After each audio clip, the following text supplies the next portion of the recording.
안녕하세요. 이번 영상에서는 요폐, 소변이 나오지 않는 증상에 관해서 어떻게 응급처치를 하고 후속 조치는 어떻게 해야 되는지 이에 대해서 설명을 드리도록 하겠습니다.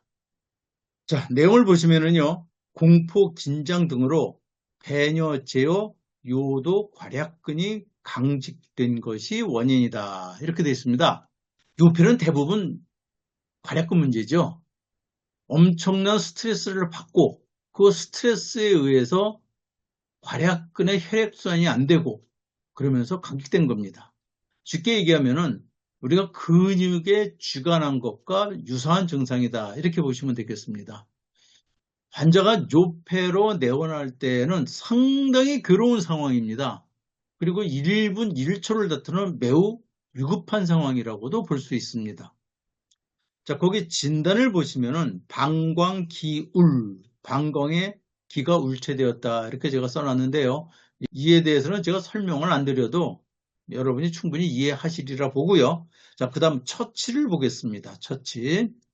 거기에 곡골과 중국에 자침을 하고 그리고 사관에 자침하라 이렇게 써놨습니다. 여기서 중요한 혈의는 바로 곡골입니다. 이 곡골의 위치는 바로 치골 위에 있지 않습니까? 그래서 이 곡골에 자침을 할 때에는 하방으로, 그러니까 아래쪽을 향해서 한 45도 정도 기울여 가지고 자입을 하면서 환자는 큰 통증을 느끼지 못합니다. 다만 환자가 우리한 통증을 느끼거나 따끔한 통증을 느낄 때 침첨이 괄약근에 가까워진 것을 알 수 있습니다. 보통 한 50, 60mm 정도가 들어가야 환자가 그런 통증을 느끼게 되는데요. 뭐 환자마다 좀 다르긴 하겠습니다. 자, 여기서 괄약근의 위치가 어디인지 한번 살펴보도록 하겠습니다. 먼저 여성입니다. 치골이 여기에 있습니다. 여기에 있고요. 그 다음에 괄약근이 여기에 있습니다. 그러니까 침이 이렇게 들어가야겠죠. 이렇게.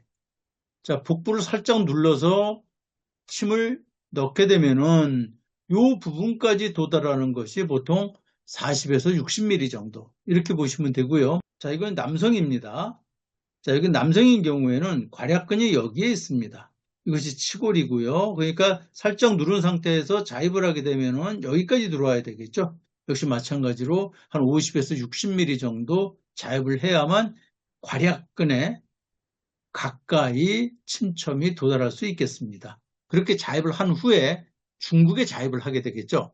자, 곡골과 중국에 자침하고 사관의 자침이 끝나면 곧바로 곡골에 자침한 침을 강하게 제삽과 염전을 실시해야 됩니다.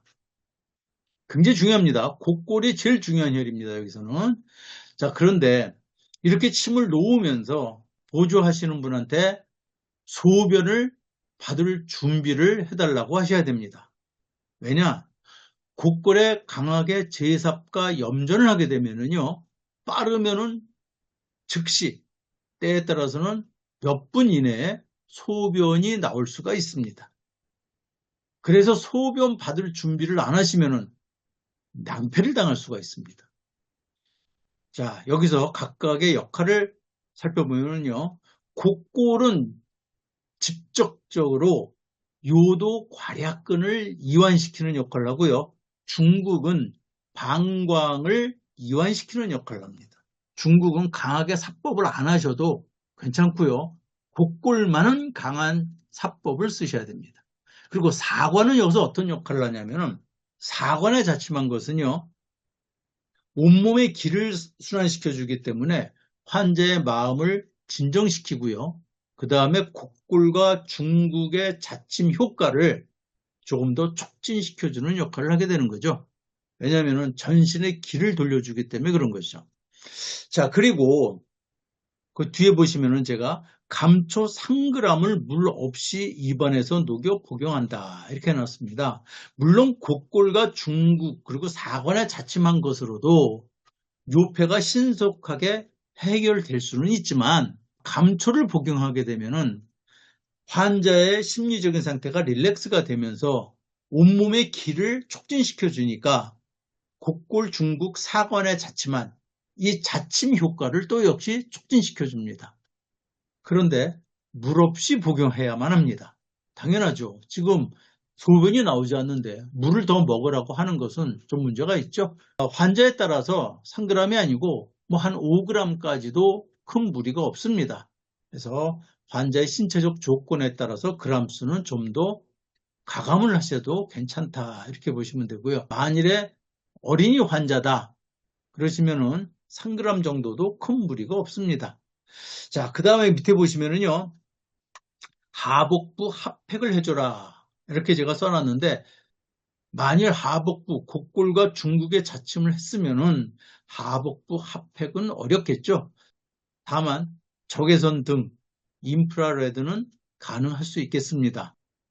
자, 이렇게 해서 소변이 나올 때까지 유침을 시키시고 기다리셔야만 합니다. 자, 후속 치료를 보시면요. 가미소요산하고 오룡산을 각 3g을 처방하라. 제가 이렇게 써놨습니다. 가미소요산은 울증을 풀어주면서 보기하는 역할을 하게 되고요. 오룡산은 원활한 소변을 유도하기 위해서 처방을 한 것이죠. 일주일 정도, 하루 3번 식후 복용토록 처방해 주시면 되겠습니다. 환자에게는요. 이렇게 말씀해 주셔야 됩니다. 일반적으로 환자는 요폐가 시작되면은 즉시 몸으로 느낍니다. 그래서 심해지기 전에 요폐 증상을 느꼈을 때 바로 내원하도록 얘기를 해줘야만 합니다. 요폐 증상이 상당히 진행된 상태에서 오게 되면은 즉시 처치를 해야만 하는데 여러 가지 상황이 그러지 못할 경우도 있겠죠. 그래서 요폐가 시작됐다고 생각할 때 빨리 내원하라 이렇게 말씀해 주셔야 됩니다. 자, 이번 영상에서는 요폐에 대해서 어떻게 응급처치를 해야 되고 후속 조치를 해야 되는지에 대해서 설명드렸습니다. 감사합니다.